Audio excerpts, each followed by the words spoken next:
The intention was to wait to make this video until at least a little bit of the dust had settled around the appearance of Prince Harry in court to prosecute his case against the free press. Then I started reading some of the press. First, there was No Show Harry, or as the Daily Beast put it, Prince Harry blasted for wasting court time as he fails to show up at his own trial. Harry, slated to be the first witness in the trial, had been ordered by the judge to attend the trial starting on Monday. But at the very last moment, Harry's attorney informed the judge that Harry would not be following the court's order. The reason for his absence was that he'd be attending his daughter's birthday bash the day before. Not that he wouldn't be in the country, but apparently he needed an extra day to recover from all the hard partying with a 2-year-old.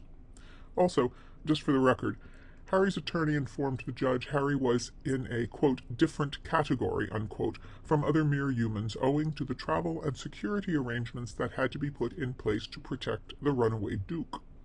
Arrangements that couldn't have been planned to accommodate the court's schedule for a trial initiated by said Duke. Harry needs a better travel agent. And maybe an advisor who isn't afraid to tell him that in defying a court order he is waving his sense of entitlement in the judge's face and confirming for the rest of us his status as an arrogant ass. I mean, even Donald Trump, famously entitled and arrogant, complied in court during his first indictment. Now, I realize Trump was actually under arrest at the time and Harry was merely a claimant in court, but in a court of law the judge sets the rules and you don't just defy those rules because you're eating cake and ice cream with a toddler. But being a no-show on the first day of his own trial wasn't the worst of it.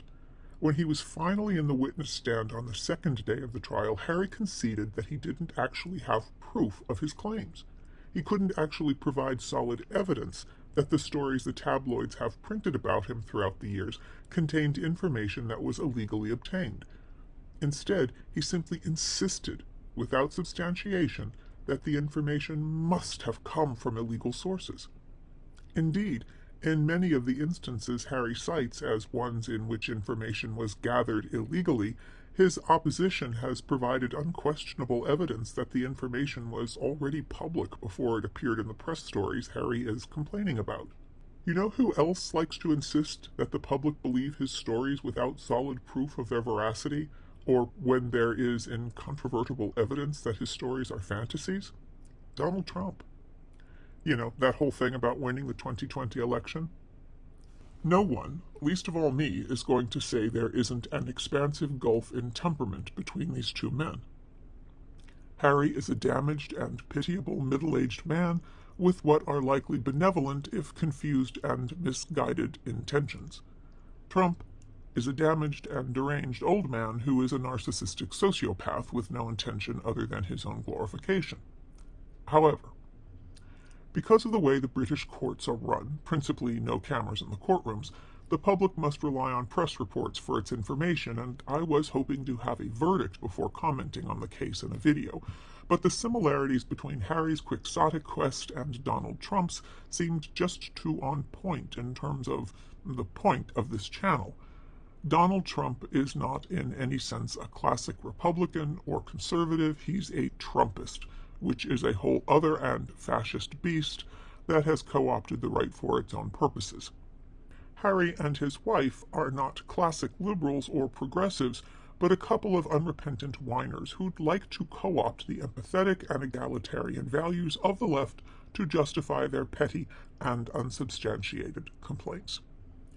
The Republican Party is currently drowning in Trump's sludge of lies and corruption. Harry and Meghan are currently trying to water down the left. Let's not let them.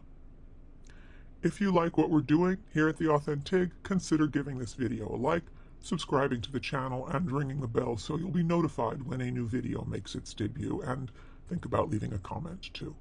Thank you for watching.